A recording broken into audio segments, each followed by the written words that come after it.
Hi guys, welcome to another video tutorial with me, Claris. In this video, we are going to learn how to paint this cute little spring floral Easter egg.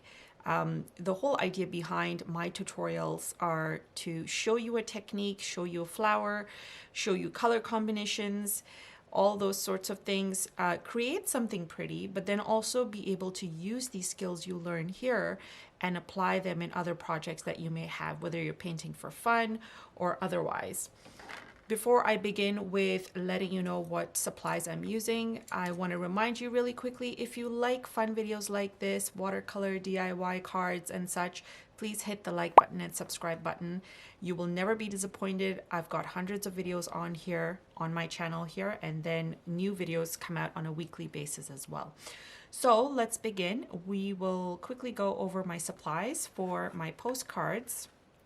I'm using my Strathmore watercolor postcard paper. For brushes, we're not using all these brushes. We're just going to be using Princeton number 6 from the Neptune collection, and then the Princeton number 4 from the Velvetouch collection. I will keep the 0 handy. It's a nice fine pointed tip for detailing, maybe for the leaves and such, we'll see. Also a pencil, and then I am using my White Nights for colors. So we'll likely be using either Carmine or Quin Rose combined with Cadmium Red Light, so 2 different colors for our florals. And then we've got, or you can even use any of the goldens instead of the cadmium red. And then for the greenery, we'll be using olive green mixed in with a little bit of chromium oxide. And then last but not least, a yellow, so I'd use the cadmium medium. Okay, so let's begin. We're gonna start off with doing a very basic egg oval shape. And that's going to look very much so like this. Feel free to pause this video and take your time sketching and then hop right back in and we will begin. I always have my biggest issue when I draw is trying to get both sides even. So I kind of always struggle. Like, I'm super pleased with this, and then over here I'm like, does it look okay? I think it's fine. Okay, so let's begin. I'm gonna start off with mixing a little bit of actually activating my number 6. And I love this technique. This is something I have done previously in my recent videos for, I think for Valentine's Day, we did something similar where I'm just dampening my background and then I'm going in and doing a little bit of a splatter. And this just gives us a nice faint background before we begin. So here we go, almost finished dampening. And once this is done, we're going to use, let's use the number 4. And I'm going to get some of my chromium, sorry, not chromium, Quin Rose. And we're going to do a splatter right away. Now I want the splatter to be in the egg and also outside. And the reason being, and I'm going to get more water, get more in there. The reason being, when you add watercolor to a damp background, you get this gorgeous blend, which you don't have full control over. And that's what I'm kind of looking for, very faint-ish background color with the pink. And then on the outskirts, you'll see that it's very hard-edged, so it's like a circular dot. So it's a good contrast when you have something like this. The next thing I'm going to do is get a little bit of the golden. I've decided to use golden. And I'm going to do a little bit of a splatter as well for that. Perfect. Getting some water. I'm going to do some splatter of water. And then once we're ready, or we're happy with our splatters, we're going to allow this to dry and then come back on here and do our flowers. Now you can also swirl your page like so to kind of help the paint move along and give you some nice quaint results.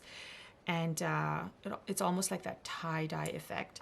If you want to help it along certain edges, like for instance over here, I'm going to sort of just pull down the water so that this orange bleeds at the bottom, and then it gives me a nice implied line.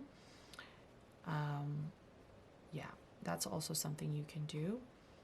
And there we go, we've got a cute little edge for our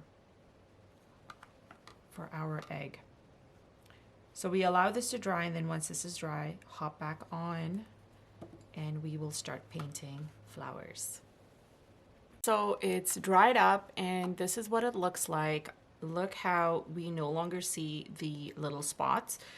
We sort of kind of see them there, but for the most part they blended in really well. So this is one thing to always note: watercolor dries lighter. I also love the organic shape around the egg. We've got sort of open-ended organic happening around the edges, so that's perfect. I'm not looking for that perfection in terms of yeah, in terms of shape, really. So let's move on to getting our flowers.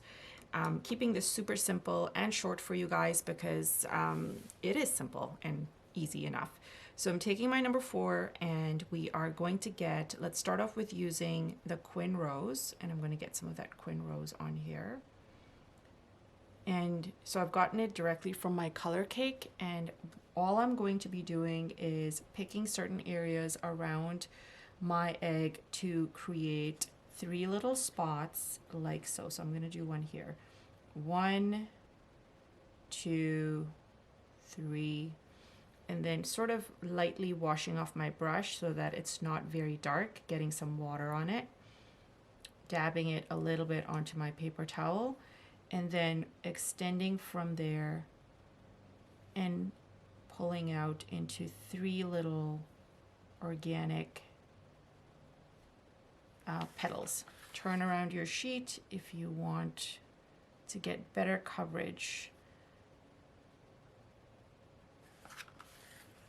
And that is how we are creating our flowers. So once this is done, get a little bit more of that color onto the tip of your brush and just dab it into the center. And what this will do is give us that nice dark center, dark to light center, which is what we want to see when we're painting loose like this. All right, so we're going to do the same thing all around till it is covered. Let's leave some space for the orange. So I'm going to do a couple more of these in varying sizes all around my egg, and then we'll hop back on to continue. So well, I'm satisfied with how this is looking, so we're going to go on and do the next bunch of flowers, which is going to be in golden. What I've also gone ahead and done is add little blobs of pink watercolor just around here for fluffing. That's what I like to call it. So I'm going to get my color directly from my color cake, and we're going to start adding 3 dots of orange. And now another thing you can do is take a second brush if you don't want to keep on washing off the color, and use the second brush to spread out your dots and create create your flowers. And then go back in with that first one and drop in the color in the center so you get that nice beautiful dark to light for your whimsical florals. I'm also going to add some here, and I'll take my time doing a couple of these over the video so you guys can see me in action and go along. Now for the base here, if you want to throw in a slightly darker orange for your center just to kind of give it that nice depth, absolutely go ahead and do that. I feel like when you add multiple versions or variations of a color, it really helps elevate your artwork. So why not? we're looking for elevation. So while you're doing this, also don't forget, we want to try and get different sizes for our florals because that creates nice contrast as well. I'm going to add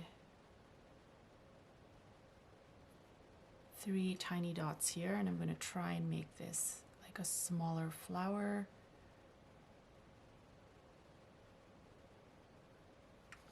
Very organic looking shapes.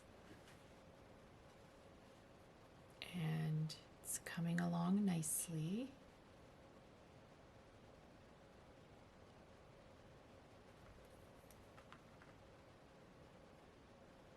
So dispersing them all around so that they kind of alternate between the pink and then trying to add a little bit of that slight different variation in your orange. If you wanted to add a little bit more to some in the center as well, I feel like it makes such a huge difference. So go for it and try it out. And I think this is enough for this, this portion of the video. So I'm going to pause this. You can pause this as well. And just take your time. Relax into this process of creating these easy, repetitive florals or actions to create these florals. And then hop back on once you're ready and we will proceed with the next thing that we're going to be doing for our painting. All right, so for our greens, we're going to be mimicking something that looks like this. And all we're doing is we're taking our 0. We're going to get some of our olive green from the color cake and then directly go in between our flowers and add little dabs of color just like so. Nothing much to it. We're literally just pressing down our brush to get little blobs of green in between our beautiful flowers. You can also alternate to get dots, and that is going to be very much so similar to how we've got our pink and orange dots in between. I'm also dipping my brush in my water while the green is still there, just to get a lighter variation of my green so that we've got now light and dark versions of the green all over the place. And then once you're satisfied with how much green you have, you can just pull back and not do any more. So if you want to keep ample enough space in between your flowers to just so that it doesn't look overcrowded, that's totally fine. I'm going to stop shortly and we are going to switch over to the next color. I'm just making sure I've got a good enough balance of this all over the place. And then we're moving on to the oxide green, which is a slightly darker green. And look how pretty this looks. We don't even really need anything else beyond this point. So I might just eliminate the yellow portion of this because I think this is fantastic. So let's get some of that oxide green.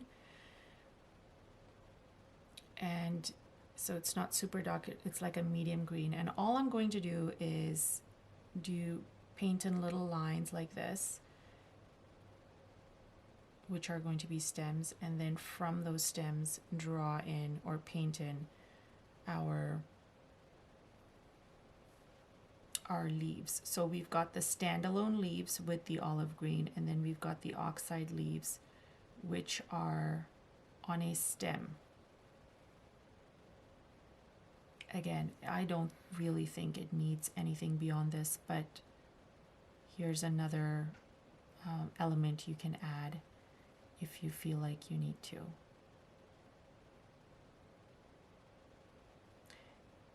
And that, my friends, is how you do this cute little DIY postcard.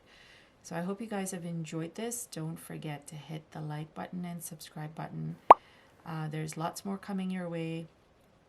And if you end up trying this out, I would love to see how yours turns out. So please follow me on social media and tag me. Yeah, love to see it. And that's it, guys. Thanks so much for watching. We'll chat soon. Bye. So I wanted to show you how the two of them look side by side. This one has the yellow, this one doesn't. And I believe this one didn't quite have as intense a background as this. So you can see this one just pops out a bit more, while this is a little bit more airy. One last suggestion or idea for you is you can always use some metallics and do a little bit of a splatter, or even just go into the centers and add the metallics. So either or, I think it'll look super pretty and fun. So hope you guys enjoyed this.